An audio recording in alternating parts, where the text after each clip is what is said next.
வணக்கம் மக்களே! இந்த வாரமே பொன்னான ஒரு வாரமா நம்ம மார்க்கெட்டுக்கு அமைஞ்சிருக்கு. தொடர்ந்து 3வது நாளா ஹேட்ரிக் அடிச்சிருக்கு நம்ம மார்க்கெட். கிட்டத்தட்ட இன்னைக்கு டேல 250 பாயிண்ட்ஸ் வரைக்கான ஏற்றத்த குடுத்துட்டுருக்கு. பேங்க் நிஃப்டி 550 பாயிண்ட்ஸ் வரைக்கான ஏற்றத்த டெலிவர் பண்ணிட்டுருக்கு. அது மட்டும் இல்ல, லாஸ்ட் 2 ட்ரேடிங் செஷன்ல என்னதான் மார்க்கெட் ஏறினாலும், போர்ட்ஃபோலியோல பெரிய பெர்ஃபார்மன்ஸ் இல்லாம இருந்தது. ஆனா, இன்னைக்கு டேல போர்ட்ஃபோலியோவும் கூட சேர்ந்து பெட்டர் பெர்ஃபார்மன்ஸ குடுத்துட்டுருக்கு. இன்னைக்கு பல பக்கமுமே பார்த்தீங்கன்னா, ஒரு நல்ல ஏற்றம் தான் ஏற்பட்டுட்டு இருக்கு. அதிலயும் குறிப்பா இன்னைக்கு டேல ஐடி செக்டார் பங்குகளும் பெட்டர் பெர்ஃபார்மன்ஸை இப்போ வரைக்கும் டெலிவர் பண்ணிட்டு இருக்கு. கிட்டத்தட்ட 4% வரைக்கான ஒரு ஏற்றம் ஐடி செக்டார்ல வந்துட்டு நடந்துட்டு இருக்கு.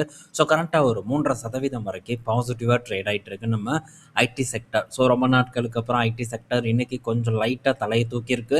அதே மாரி வழக்கம் போல ஆட்டோ செக்டார் இன்னைக்கு டேல நல்ல பெர்ஃபார்மன்ஸ வந்து போஸ்ட் பண்ணிட்டு இருக்கு.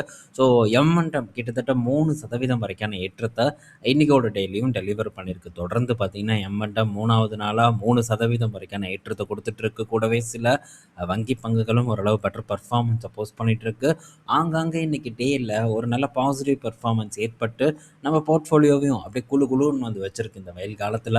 பட் எல்லா பிரச்சனையும் முடிஞ்சிருச்சா? வழக்கமா நம்ம பேசக்கூடிய ஒரு விஷயம் தான். எந்த பிரச்சனையும் பார்த்தீங்கன்னா, இப்ப வரைக்கும் வந்து முடியல. ஸோ நேத்து ஒரு வீடியோ பார்த்தேன் நைட்டு. ஆர்டிக்கல் ரெடி பண்ணிட்டு இருந்தேன் நேத்து. ஸோ அப்ப பார்த்தீங்கன்னா, ஒரு ஒரு வீடியோ கண்ல சிக்கிச்சு. சைட்ல வெப்சைட்ல பார்க்கும்போது என்னன்னா, ஸோ பல ராக்கெட் அந்த மிசைல்ஸ் பார்த்தீங்கன்னா, வந்து உள்ள உழுக வருது யுஏஇல. ஸோ அத எதிர்த்து அழிக்கக்கூடிய சில ராக்கெட்டும் போகுது. ஆனா, அதெல்லாம் மீறியும் ஒரு 2, 3 மிசைல் பார்த்தீங்கன்னா, விழுந்த மாரியான ஒரு வீடியோ காட்சிய வந்து பார்த்துருந்தேன். அதெல்லாம் பார்க்கும்போது குபீர்னு இருந்தது. பட் என்னதான் இருந்தாலும் கூட மார்க்கெட் அத எதையும் பொருட்படுத்தாம ஒரு ஏற்றத்த குடுத்துட்டுருக்கு. ஸோ இதுதான் பார்த்தீங்கன்னா, ஷேர் மார்க்கெட். என்ன வேணா நடக்கலாம். இவன் என்னைக்கு ரியாக்ட் பண்ணுவான் அப்டின்னே வந்து தெரியாது. திடீர்னு வந்து ரியாக்ட் பண்ணுவான். திடீர்னுட்டு ரியாக்ட் பண்ணாம இருப்பான். ஸோ அந்த மாரி தான் வந்து நடந்துட்டுருக்கும். பல போர்கள்ல அதாவது நம்ம மார்க்கெட்டுக்கு வந்ததுக்கு அப்புறமே உக்ரைன், ரஷ்யா வார்லாம் நம்ம பார்த்தாச்சு. ஸோ அப்பவும் இதே தான் வந்து நடந்தது. ரியாக்ட் பண்ணான் சில நாட்களுக்கு. அதுக்கப்புறம் திரும்ப பார்த்தீங்கன்னா, ரியாக்ஷன குறைச்சுக்கிட்டான். ஸோ அதே மாரி மேபி நடக்கலாம். என்ன வேணா நடக்கலாம். ஆனா மார்க்கெட் டிப்ல அண்டர் வேல்யூடா ஒரு நல்ல ஆப்பர்ச்சுனிட்டி கிடைச்சதுன்னா, அத வந்து நம்ம கண்டிப்பா யூஸ் பண்றதுக்கு ட்ரை பண்ணணுங்கிறதுக்கான ஒரு சிறந்த எக்ஸாம்பிளா தான் இப்ப இருக்கக்கூடிய மார்க்கெட் அமைஞ்சிருக்கு. ஸோ இப்பவும் இங்கேருந்து நல்ல ஏற்றத்த குடுக்குமா அப்படின்ட்டுலாம் வந்து தெரியல. ஒரு 3 நாளா ஏறிட்டு இருக்கு. ஏதாச்சும் ஒரு பெரிய ஒரு குண்ட மார்க்கெட்ல போடாம இருந்தா சரி. பட் ஏற்றம், இறக்கம் எது நடந்தாலும் நம்ம ரொம்ப பார்த்தீங்கன்னா, எக்ஸைட்மென்ட் ஆகாம, ஸோ இறக்கத்துல என்ன பண்ணணும்? அத நம்ம கரெக்ட்டா பண்ணுவோம். ஏற்றத்துல என்ன பண்ணணும்? பேசாம உட்காரணும். அதையும் நம்ம கரெக்ட்டா பண்ணணும்னா, கண்டிப்பா பார்த்தீங்கன்னா, ஒரு நல்ல வெற்றி வந்து கிடைக்கும். இன்னைக்கு டேல ஜிஎஸ்பிஎல் மட்டும் பார்த்தீங்கன்னா, நான் கன்சிடர் பண்ணியிருந்தேன். ஸோ ஏன்னா, இன்னைக்கு நல்ல ஒரு இடத்துக்கு வந்துச்சு 260 கிட்ட. ஸோ அதனால அத மட்டும் பார்த்தீங்கன்னா, நான் ஃபோக்கஸ் பண்ணேன். பேலன்ஸ் எதுவும் வந்து நான் பண்ணல. ஏன்னா, இன்னைக்கு டேல பலதும் வந்து இன்னைக்கு ஒரு ஏற்றத்த வந்து குடுத்துட்டுருக்கு. ஸோ அதனால பார்ப்போம். என்னதான் நடக்குதுங்கிறத பொறுத்திருந்து பார்த்துட்டு அதுக்கப்புறமா நம்ம அடுத்தடுத்த கட்ட நகர்வுகள வந்து பண்ணலாம். ஸோ பொறுமையா வந்து இருப்போம் மார்க்கெட்ட பொறுத்தவரைக்கும். அப்புறம் நேத்து நம்ம டிசிஎஸ் பற்றியான ஒரு செய்திய வந்து பார்த்திருந்தோம். ஒரு ஏஐ பிளாட்ஃபார்ம் பார்த்தீங்கன்னா, NVIDIAவோட சேர்ந்து விடுறாங்கன்ட்டு. அதுபோக இன்னைக்கு டேட்ல இன்னொரு பாசிட்டிவ் நியூஸ் பார்த்தீங்கன்னா வந்திருக்கு. இப்போ எங்க திரும்பினாலும் அவ்வளோதான் ஏஐ பார்த்தீங்கன்னா, நம்ம ஐடி சர்வீஸ் கம்பெனிஸ அப்படியே முடிச்சுரும். இப்ப இல்லைனாலும் நாளைக்கு முடிச்சுரும். இப்பவும் இந்த ஐடி கம்பெனிஸ்ல ரிஸ்க் இருக்கு அப்படின்னு தான் பலரும் வந்து பேசிட்டு இருக்காங்க. பங்கும் அதுக்கு ஏற்ற மாரி தொடர்ந்து சரிவ தான் வந்து சந்திச்சுட்டு வந்துட்டுருக்கு. ஆனா, உங்கள்ல நெறைய பேருக்கு வந்து தெரியும். நான் தொடர்ந்து வந்து இந்த நிறுவனத்த ஃபோக்கஸ் பண்ணிட்டு வந்துட்டுருக்கேன்ட்டு. ஸோ இந்த கிளாட் ஏஐ வந்துருச்சு. பெரிய ஒரு மாற்றத்த கொண்டு வரப்போது அப்படி இப்படின்னு ஒரு உருட்டு உருட்டுனானுங்க. ஆனா விப்ரோல பார்த்தீங்கன்னா, சில நாட்களுக்கு முன்னாடி ஒரு டீல் வந்து வின் பண்ணியிருந்தாங்க. இப்போ டிசிஎஸ் பார்த்தீங்கன்னா, ஒரு மல்டி இயர் டீல் வந்து வின் பண்ணியிருக்காங்க. ஸோ பியர்சன் அப்படிங்கிற ஒரு கம்பெனி கூட மல்டி இயர் டீல் 1 வருஷம், 2 வருஷம் இல்ல. கண்டிப்பா வந்து 5 வருஷம் கிட்ட இருக்கும்னு நான் நெனைக்கிறேன். ஸோ இத்தன வந்து நடந்துட்டுருக்கு. அப்புறம் எதுக்குங்க ஏஐ பக்கம் போகாம, இன்னும் ஐடி கம்பெனிஸ்க்கு ஆர்டர வந்து குடுத்துட்டுருக்காங்க. இத வந்து நம்ம கேட்டுக்கணும். ஸோ இந்த ஏஐயோட பாதிப்பு என்னைக்கு வந்து நமக்கு கண்கூட தெரியும். நம்ம என்னைக்கு வந்து உஷாரா இருந்துக்கணும் இந்த ஐடி கம்பெனில அப்படின்னு பார்த்தீங்கன்னா, என்னைக்கு மாஸ் லே ஆஃப் நடக்குதோ, ஸோ ஐடி கம்பெனில வேலை செய்றவங்கலாம் அலறி தெறிச்சு ஓடணும். ஐயோ! என்ன எனக்கு வேலை இல்ல. நான் என்ன பண்றது? அப்படின்ட்டு ஒரு பெரிய பஞ்சாயத்து நடக்கும். 20,000 பேர் கட் பண்ணதெல்லாம் ஒரு பெரிய விஷயம் இல்ல. இன்னும் பெரிய அளவுக்கான ஒரு வேலை இழப்பு ஒரு 50% இல்ல ஒரு 70% எம்ப்ளாயீஸ வந்து நாங்க நீக்கிறோம். இப்படின்னெல்லாம் வந்து சொல்லும்போது தான் நம்ம ஐடி கம்பெனிஸ்ல தெளிவா வந்து விலகி நிக்கிறதுக்கு நம்ம ட்ரை பண்ணணும். ஸோ இதெல்லாம் நடக்கிறதுக்கான சாத்தியக்கூறுகள் இருக்கான்னு தெரியல. மேபி ஃபியூச்சர்ல நடக்கலாம். ஆனா இதெல்லாம் நடக்கும்போதே நம்ம தொடர்ந்து ஃபாலோ பண்ணிட்டு இருந்தோம்னா நடக்க போகுதுங்கிற ஒரு அறிகுறி நமக்கு தெரியும். அந்த டைம்ல நம்ம மேபி எஸ்கேப் ஆக முடியுமான்னு தெரியல. எஸ்கேப் ஆக சான்ஸ் கிடைச்சதுன்னா எஸ்கேப் ஆகுறத பத்தி நம்ம அப்பல்லாம் வந்து பார்த்துக்குவோம். ஸோ என்ன நடக்குதுங்கிறது தொடர்ந்து பார்ப்போம். ஸோ இது நமக்கு ஒரு லாங் டர்ம்ல ஒரு நல்ல பெனிஃபிட்ட ஏற்படுத்தி குடுக்குமாங்கிறதையும் வெயிட் பண்ணி வந்து நம்ம பார்ப்போம். அடுத்தது பார்த்தீங்கன்னா, HDB ஃபினான்ஷியல் கிட்ட இருந்து ஒரு அப்டேட்டு. ஸோ HDB ஃபினான்ஷியல் பற்றியான ஒரு அப்டேட்டுன்னு சொல்லலாம். ஜெஃப்ரீஸ் பார்த்தீங்கன்னா, இப்போ 40% வரைக்கான ஒரு ஏற்றத்த குடுப்பதற்கான வாய்ப்பு இருக்கு. இந்த HDB ஃபினான்ஷியல்ன்னு சொல்லியிருக்காங்க. அது மட்டும் இல்ல, IPO பிரைஸுக்கு கீழ இருக்கு இந்த HDB ஃபினான்ஷியல் அப்படின்ட்டும் மென்ஷன் பண்ணியிருக்காங்க. ஸோ உண்மதான். IPO பிரைஸுக்கும் கீழ தான் வந்து இந்த HDB ஃபினான்ஸ் வந்து ட்ரேட் ஆயிட்டு இருக்கு. ஸோ இதுவும் பார்த்தீங்கன்னா, ஒரு ஓவர் ஹைப்டு IPO அப்படின்னே நம்ம சொல்லலாம். ஸோ இதுவும் IPO வரும்போது நல்ல பெர்ஃபார்மன்ஸ் பண்ணிரும், அப்படி பண்ணிரும், இப்படி பண்ணிரும்னு ஹைப் பெரிய அளவுக்கு ஏற்றப்பட்டது தான். பட் இதுவும் வேல்யூவேஷன் வைஸ்ல நமக்கு அவ்வளோ சீப்பரானதெல்லாம் ஒரு ஆப்ஷன் இல்ல நமக்கு. இத பற்றி நம்ம அப்பவும் டிஸ்கஸ் பண்ணோம். இதில நான் பார்ட்டிசிபேட்டே வந்து பண்ணல. ஸோ நெறைய நண்பர்கள் பண்ணியிருந்தாங்க இந்த HDBல. ஸோ அவங்களுக்கு கிடைச்சிருந்தது. சில பேர் பார்த்தீங்கன்னா, அந்த டைம்லயே போயிருப்பாங்க. மேபி இத லாங் டர்ம் அப்படின்ட்டு வச்சு உட்கார்ந்திருந்தா இந்நேரம் நமக்கு லாஸ தான் வந்து இது குடுத்துருக்கும். ஸோ இது இன்னும் வந்து நம்ம போட்ட காசுக்கு வந்து, அங்கருந்து திரும்ப ஒரு நல்ல ஏற்றத்த குடுத்து, எத்தன நாள் வெயிட் பண்ணணும் அப்படின்னு தெரியல. அதே மாரி அந்த டைம்ல இதோட வேல்யூவேஷன் எவ்வளோ ஜாஸ்தியா இருக்கும் அப்படிங்கிறதையும் நம்ம கற்பனை பண்ணி பார்த்துக்கணும். ஸோ நெறைய விஷயங்கள் இருக்கு. ஸோ இங்கேருந்து திரும்ப இந்த வரைக்கும் ஏறுனா தான் நம்ம வாங்குன ரேட்டுக்கு வரும். தொடர்ந்து அக்யூமுலேட் பண்ணி கடைசியில பெரிய பெர்ஃபார்மன்ஸ் குடுக்கலைன்னா, அதுவும் பெரிய ஒரு ஏமாற்றத்த வந்து குடுக்கும்.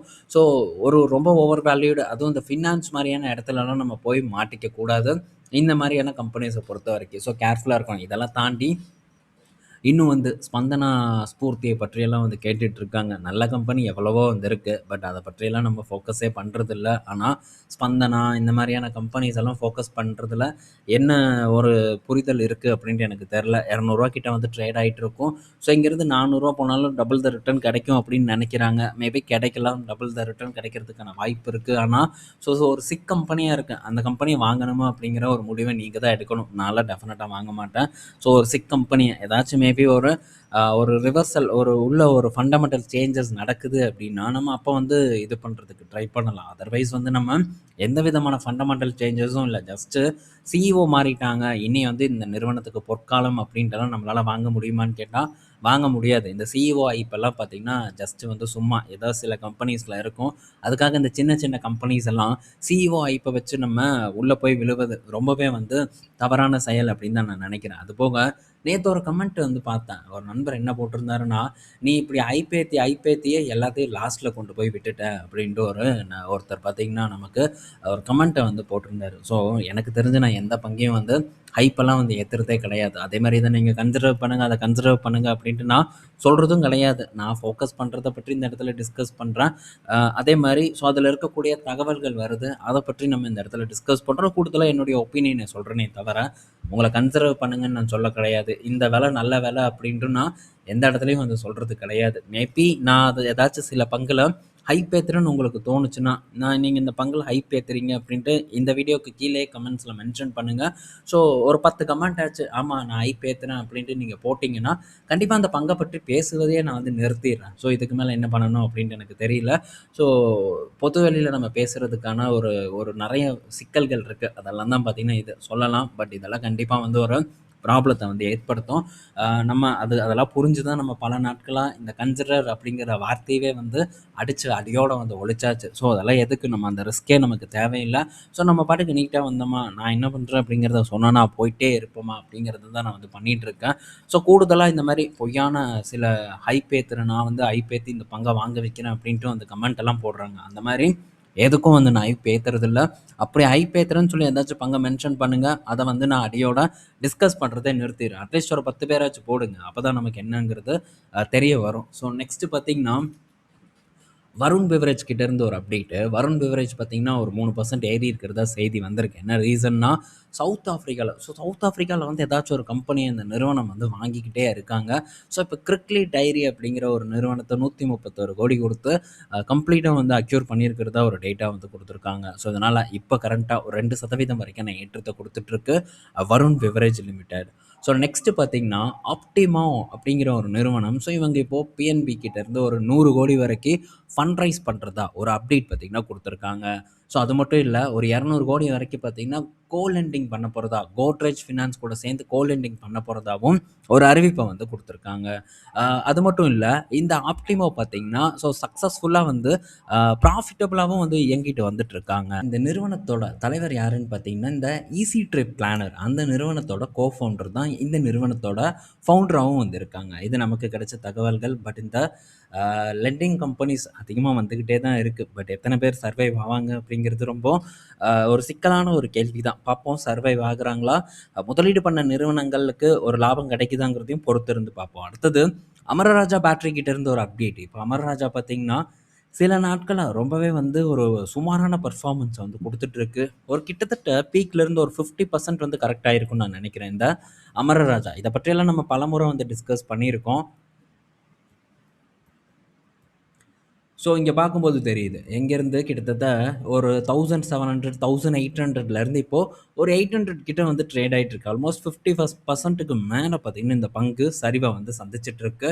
ஸோ, இந்த பங்குல இப்ப என்ன ஒரு செய்தி வந்திருக்குன்னா, ஒரு நல்ல செய்தி தான். புதுசா பார்த்தீங்கன்னா, ஒரு ஃபீல்டுக்குள்ள வந்து இறங்க போறாங்க. என்னன்னா, டிஃபென்ஸ் காம்போனன்ட் வந்து மேனுஃபேக்சர் பண்ண போறதா ஒரு அறிவிப்ப வந்து குடுத்துருக்காங்க. ஸோ, டைவர்சிஃபை பண்றாங்க அமரராஜா அப்படிங்கிறது நமக்கு இந்த செய்தி மூலியமா கிளியரா வந்து தெரியறதுக்கு வருது. ஆனா, ஒரு பக்கம் பேட்டரியில ஹெவி காம்படிஷன் இருக்கு. ஸோ, பல பேர் பார்த்தீங்கன்னா, இந்த எக்ஸைடு, அடுத்தது அமரராஜா போன்ற பங்குகள பீக்ல வாங்கி வச்சுட்டு என்ன பண்றதுன்னு கேட்டுட்டு இருக்காங்க. ஸோ, எந்த பங்கா இருந்தாலும் சரி, பீக்ல வாங்குனா ஒண்ணுமே பண்ண முடியாது. இருக்கக்கூடிய டவுன் சைட நம்ம சந்திச்சு தான் ஆகணும். அதர்வைஸ் வந்து நம்ம கட் பண்ணணும். ஸோ, கட் பண்றதுக்கான மனசு யாருக்கும் வராது. ஏன்னா, நம்ம வித்துட்டோம்னா, அதுக்கப்புறம் மேல போயிருச்சுன்னா என்னங்க பண்றது? ஸோ, இந்த ஒரு பயம் இருக்கும்ல பலருக்கும். அதனால ஒரு பங்க தவறான இடத்துல வாங்கிட்டா மெல்லவும் முடியாது, துப்பவும் முடியாது அப்படிங்கிற மாரி, ஸோ ஒரு சிக்கல்ல வந்து நம்ம மாட்டிக்குவோம். அதுதான் ஷேர் மார்க்கெட். நீங்க ஏதாச்சும் ஒரு பங்க விப்பீங்க கீழ இறங்குனதுக்கப்புறம். ஆனா, அது அதுக்கப்புறம் தான் பார்த்தீங்கன்னா, ஏற்றத்தையே வந்து குடுக்கும். ஸோ இதெல்லாம் மென்டலா பெரிய அளவுக்கான பாதிப்பு ஏற்படுத்தும். ஸோ கம்பெனிய பற்றி புரிதல் இல்லாம முதலீடு பண்ணும்போது, இந்த சிக்கல்கள நம்ம சந்திக்கிறதுக்கான வாய்ப்பு தான் அதிகமா இருக்கு. ஸோ பேட்டரியில இருக்கக்கூடிய காம்படிஷன் பத்தியெல்லாம் நம்ம பலமுறை இது டிஸ்கஸ் பண்ணியிருக்கோம். ஸோ எவ்வளோ ஒரு போட்டி வரப்போது, என்னென்ன நிறுவனங்கள் பேட்டரியில முதலீடு பண்றாங்கங்கிறத பற்றி நெறையா டைம் வந்து பேசியிருப்போம். ஸோ அதெல்லாம் பார்த்திருந்தா, கண்டிப்பா நம்ம இந்த பங்க பீக்ல வந்து முதலீடு பண்ணியிருக்க மாட்டோம். ஸோ இதில ஒரு மிஸ்டேக் ஆயாச்சுன்னா, அத பற்றி நம்ம கவலைப்படாம, அடுத்து இந்த மிஸ்டேக் ஏற்படாம, மற்ற பங்குல ஏற்படாம நம்ம பார்த்துக்கிட்டாலே, நம்ம முதலீட்டு பயணம் நல்லா போகுங்கிறது என்னுடைய கருத்து. அடுத்தது ஆரோ ஃபார்மா கிட்ட இருந்து ஒரு அப்டேட்டு. ஆரோ ஃபார்மாக்கு பார்த்தீங்கன்னா, ஆரோ ஃபார்மாவோட சப்சிடரி யூஜியாக்கு ஒரு 9 அப்சர்வேஷன வந்து குடுத்துருக்கிறதா தகவல் வந்திருக்கு. இன்னைக்கு டேல ஒரு 1% வரைக்கான ஒரு இறக்கத்த ஆரோ ஃபார்மா பார்த்தீங்கன்னா, டெலிவர் பண்ணிட்டு இருக்கு.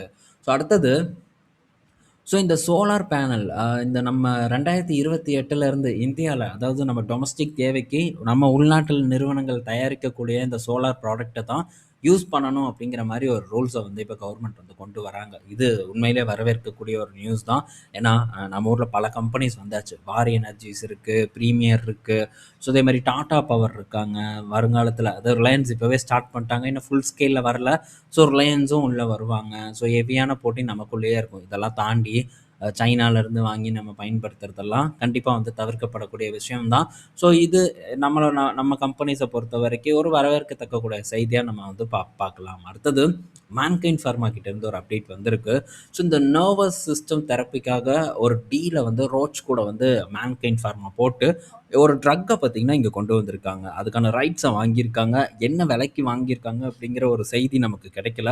ஸோ என்ன வேல்யூங்கிறத நிறுவனம் சொல்லல. ஆனா, ஒரு நல்ல டீல பார்த்தீங்கன்னா, மேன்கைண்ட் ஃபார்மா முடிச்சிருக்காங்க. ஸோ டொமஸ்டிக் பெர்ஃபார்மன்ஸ்ல மேன்கைண்ட் ஃபார்மா நல்ல ஒரு பெர்ஃபார்ம் பண்ணக்கூடிய ஒரு ஸ்டாக். ஆனா, இது ரொம்பவே ஓவர் வேல்யூடா இருக்கக்கூடிய ஒரு ஸ்டாக். இதுல நமக்கு சான்ஸே வந்து இல்ல. இது ஒரு இந்த இடத்துல ஓரளவு குரோத்தும் இருக்கு இந்த பங்க பொறுத்தவரைக்கி. இருந்தாலும் இந்த பங்கு நமக்கு ஒரு அட்ராக்டிவான ஒரு ஆப்பர்ச்சுனிட்டிய வந்து குடுக்குதா அப்படின்னு கேட்டா, டெஃபினட்டா வந்து குடுக்கல. ஸோ இந்த பங்க பொறுத்தவரைக்கும் நமக்கெல்லாம் எந்த ஒரு சான்ஸும் வந்து இல்ல. மேபி இதெல்லாம் இப்ப எப்படி நம்ம பல கம்பெனிஸ் வந்து இருக்கு. ரெட்டி, சைடஸ் போன்ற கம்பெனிஸ் எல்லாம் நல்ல வேல்யூல இருக்கு. அந்த மாரி மேபி ஏதாச்சும் ஒரு வேல்யூல நமக்கு கிடைச்சா தான், இந்த மாரி பங்குகள நம்ம திரும்பியே பார்க்க முடியும். அதுவரைக்கும் எந்த ஒரு சான்ஸும் நமக்கு இதுல இல்லங்கிறத நம்ம புரிஞ்சுக்கலாம். ஸோ இந்த வீடியோல நம்ம பல இன்ஃபர்மேஷன் பார்த்துருப்போம். அதே மாரி ஸோ இந்த வீடியோவோட டிஸ்கிரிப்ஷன்ல நம்ம புதுசா ஒரு ஆர்டிக்கிள வந்து போஸ்ட் பண்ணியிருக்கோம். அதையும் வந்து நான் இங்க இந்த அந்த லிங்க்க வந்து டிஸ்கிரிப்ஷன்ல குடுக்குறேன். நீங்க செக் பண்ணி பாருங்க. அது கண்டிப்பா பயனுள்ளதா இருக்கும்னு நான் நெனைக்கிறேன். ஸோ இது குளோபல் மார்க்கெட் பற்றியான அப்டேட்டா இருக்கு. இன்னும் சில நண்பர்கள் சில பங்குகள பற்றி இன்னும் போடுங்க அப்டிங்கிறாங்க. ஸோ கரெக்ட்டா கண்டிப்பா டைம் வரும்போது அத பற்றியான அப்டேட்ட போடுறேன். ஸோ எஃப்எம்சிஜி அந்த ஜோதி லேப் பற்றியெல்லாம் வந்து கேட்குறாங்க. ஸோ அதுக்கெல்லாம் வந்து நம்ம ஆர்டிக்கிள் போடுறதுக்கெல்லாம் ஒண்ணும் இல்ல. ஸோ இப்போதைக்கு எஃப்எம்சிஜி பார்த்தீங்கன்னா, கொஞ்சம் ஸ்ட்ரகிள்ல இருக்கு. அத பத்தி நான் ஈவினிங் வீடியோல உங்களுக்கு அப்டேட் பண்றேன். ஸோ நெக்ஸ்ட் பார்த்தீங்கன்னா, உட்கர்ஷ் பத்தி கேட்குறாங்க. ஸோ உட்கர்ஷ் பத்தி இன்னும் கொஞ்சம் எழுதணும். சின்ன கம்பெனி. அதனால நம்ம கொஞ்சம் பொறுமை காப்போம். விரைவில் அந்த அப்டேட்டையும் வந்து உங்க கூட ஷேர் பண்றதுக்கு நான் ட்ரை பண்றேன். ஒன்னொன்னா நம்ம பார்ப்போம். முடிஞ்ச அளவுக்கு அதிகமா கொஞ்சம் போஸ்ட் பண்றதுக்கு நானும் ட்ரை பண்றேன். ஸோ நல்ல நல்ல இன்ஃபர்மேஷன் டெஃபினட்டா அதுல வரும். ஸோ அப்பப்ப நம்ம பங்குகள் பற்றியான அப்டேட்டையும் வந்து அந்த வெப்சைட்ல வந்து டிஸ்கஸ் பண்ணுவோம். ஸோ இந்த வீடியோ பயனுள்ளதா இருக்கும்னு நான் நெனைக்கிறேன். ஈவினிங் நம்ம இன்னொரு ஒரு வீடியோல மீட் பண்ணுவோம். பாய் மக்களே!